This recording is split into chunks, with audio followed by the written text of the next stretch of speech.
अस्सलाम वालेकुम। मैं अमानतुल्लाह, एमएलए ओखला और चेयरमैन दिल्ली वक्फ बोर्ड। मुझे जानकारी मिली कि दिल्ली वक्फ बोर्ड से मुझे हटाने के लिए 4 मेंबर ने नो कॉन्फिडेंस मोशन के लिए चिट्ठी लिखी है कि एलजी मीटिंग बुलाए, और 4 मेंबर के साइन से वो चिट्ठी गई है। उसमें 1 मेंबर हैं परवेज हाशमी, 1 मेंबर हैं नईम फातिमा, 1 मेंबर हैं चौधरी शरीफ और 1 मेंबर है रजिया सुल्ताना। परवेज हाशमी साहब एक्स मुस्लिम एमपी की कैटेगरी से वक्फ बोर्ड के अंदर हैं। 2016 से आज तक वो कभी दिल्ली वक्फ बोर्ड में नहीं आए, कभी कोई मीटिंग अटेंड नहीं की। और जबकि कानून एक्ट ये है, एक्ट 1995 ये कहता है कि अगर कोई भी मेंबर लगातार 3 मीटिंग बगैर किसी उज्र के अटेंड नहीं करता तो उसको वक्फ बोर्ड का मेंबर रहने का इख्तियार नहीं है। लेकिन हमने जब भी उन्हें बुलाया, यहाँ तक कि जब चेयरमैन का इंतखाब हुआ था उसमें भी वो नहीं आए थे। अब वो नो कॉन्फिडेंस मोशन के ऊपर साइन कर रहे हैं, और वो इसलिए साइन कर रहे हैं क्योंकि वो अपने बेटे को सरिता विहार वार्ड से, जो 101 वार्ड से, वहां वो चुनाव लड़ाना चाहते हैं कांग्रेस से। और वो मेरे ऊपर ये दबाव बना रहे हैं कि वहां मैं किसी गैर मुस्लिम को वो टिकट दे दूं। पहले वहां मनीष चौधरी की वाइफ वहां पर काउंसलर है, वो कांग्रेस से जीती थी और वो कांग्रेस छोड़कर अब भाजपा में चली गई। अब ये चाहते हैं कि मैं किसी गैर मुस्लिम को वो टिकट दे दूं और ये मुसलमानों के वोट पे अकेला अपना बेटा खड़ा करें और कहें कि देखो मैं अकेला हूं, मुसलमान हूं और मुझे वोट दे दो, और वो जीत जाएं। अब ये प्रेशर बना रहे हैं क्योंकि वहां 50% मुस्लिम है, 50% गैर मुस्लिम है, और आम आदमी पार्टी का वोट दोनों तरफ है। तो वो ये चाहते हैं कि सारा मुस्लिम वोट पोलराइज हो जाए और उनकी तरफ वो आ जाए। और ये कहते फिर रहे हैं, उन्होंने कहा भी कि भाई आप वहां से किसी को लड़ा दो दूसरे को और हम आपके साथ हैं। दूसरी तरफ नईम फातिमा, ये रईस अब्बास जो अंजुमन हैदरी जिसको हमने पीछे हटा दिया था, ये उनकी बीवी हैं और ये पहले दिन से हमारे खिलाफ हैं, वक्फ बोर्ड के खिलाफ हैं, मेरे खिलाफ हैं। जबकि ये सरकार की नॉमिनी मेंबर हैं, इनको सरकार के खिलाफ नहीं होना चाहिए क्योंकि सरकार ने इनको बनाया। अब इनका ये प्रेशर है कि शिया मामलात सारे के सारे मैं देखूंगी, और जो अंजुमन हैदरी है, अंजुमन हैदरी में आप जो है अंजुमन हैदरी को नहीं हटाएंगे वहां से, जो दरगाह शाह मर्दा है, और अंजुमन हैदरी को सपोर्ट करूं तो ऐसा मैं नहीं कर रहा हूं क्योंकि उनके बहुत सारी शिया हजरात की कंप्लेन मेरे पास आई थी। बहुत सारा करप्शन उन्होंने कर रखा है, ऑडिट वो नहीं कराते हैं, और यहां तक कि वो मुझे, मेरी सरकार को, तमाम लोगों को गालियां देते हैं। उसके बावजूद मैं उनको कैसे रख सकता? तो मैंने एक दूसरे शिया हजरात को वहां पर कमेटी बना दी, वो इसके खिलाफ थे।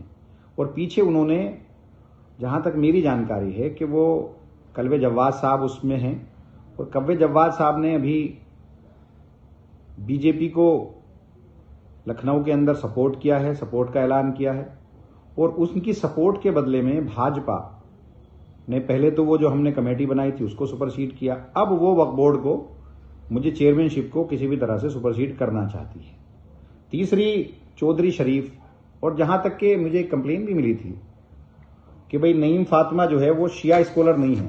एक्ट के अंदर 7 मेंबर होते हैं, एक जो है एमपी, मुस्लिम एमपी या एक्स एमपी, एक एमएलए मुस्लिम, एक मुतवल्ली कोटे से आया हुआ, एक जो है वो वकीलों में आया हुआ, बार काउंसिल से आया हुआ, एक जो है शिया स्कॉलर, एक सुन्नी स्कॉलर, और एक सरकारी अफसर।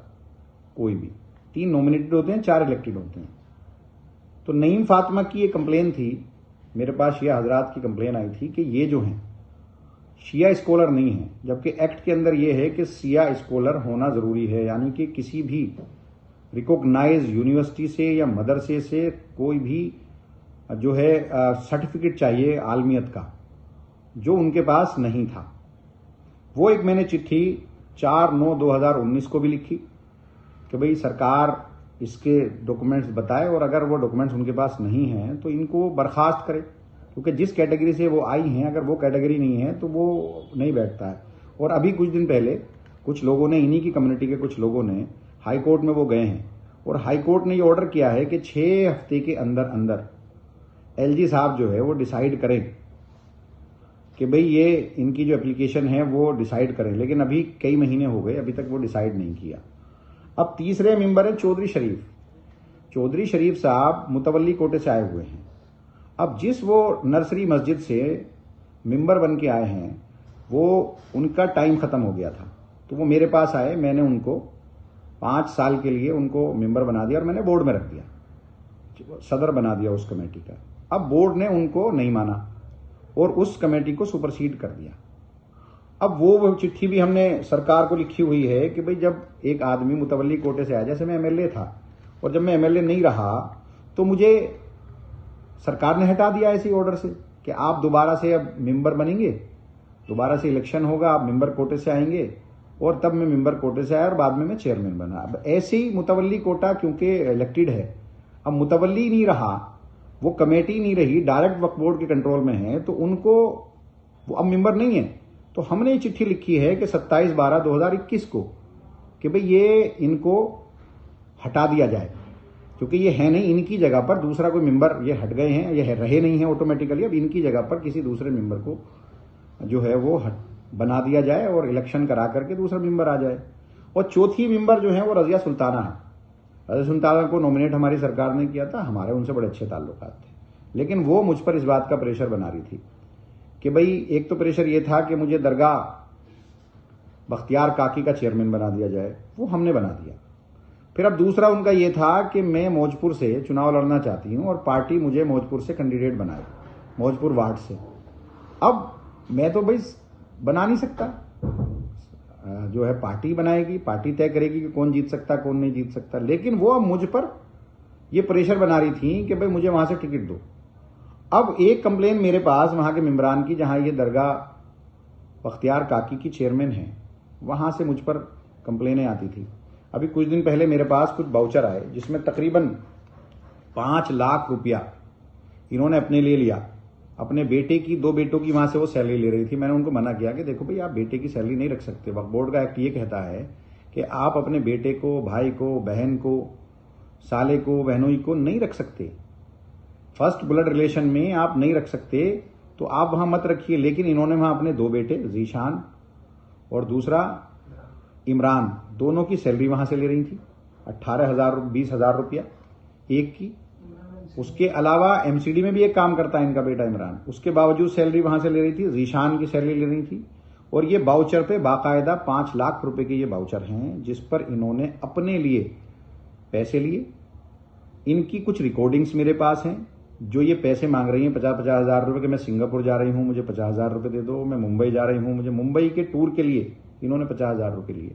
मैंने इनको मना किया कि देखो ये सब मत करो, वहां पर गरीबों का पैसा आता है, वहां मिस्कीनों का पैसा है, जरूरतमंद लोग अपने काम के लिए पैसा देती हैं, अगर वहां लूट खसोट मचाओगी तो कैसे होगा। तो मैंने उनसे कहा देखो आपके खिलाफ वो लोग FIR कराना चाहते हैं और आप ऐसा मत करो। वहां मेंबर सारे इसके खिलाफ थे। इनके कुछ रिकॉर्डिंग उन्होंने भेजी। एक रिकॉर्डिंग में इनका बेटा जो है इमरान, जो ऑफिस में बैठा है और वो उसने बाकायदा वहां पैसे लिए, जो वहां मैनेजर था, मैनेजर से पैसे लिए और वो गिन रहा है पैसों को। तो मैंने उनको ये बुलाया, उनको मैंने सबूत दिखाए, देखो आपके खिलाफ ये है, या तो आप पद छोड़ दो या ये सब चीज छोड़ दो और आपकी मेंबरशिप भी चली जाएगी। तो उन्हें ये लगा कि शायद मैं इसके खिलाफ एक्शन लूंगा, तो वो उनके साथ लामबंद हो गई।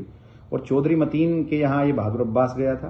कांग्रेसियों ने ये कोशिश की कि किसी भी तरह से मैं जो हूं मुझे हटा दें, और ये उनको इन्होंने लालच भी दिया टिकट का कि हम तुमको कुछ मौजपुर से वो दे देंगे, और कुछ इनकी डील भी हुई है जहां तक मुझे पता है। नहीं तो जो हमारे साथ थी और जिनकी हम सारी बातें मानते थे, अगर उनको कोई शिकायत थी वक्फ बोर्ड से तो वो सरकार के पास जा सकती थी, सीएम के पास जा सकती थी, लेकिन ऐसा उन्होंने नहीं किया।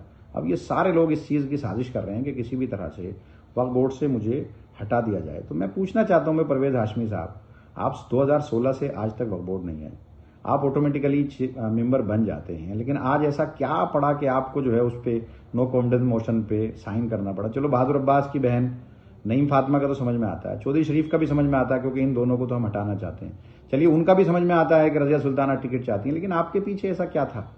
आप तो जानते हैं कि वक्फ बोर्ड के अंदर मैंने कितना काम किया है, मैंने कितना गरीबों को, मिस्कीनों को, ज़रूरतमंदों की यहाँ से मदद की है।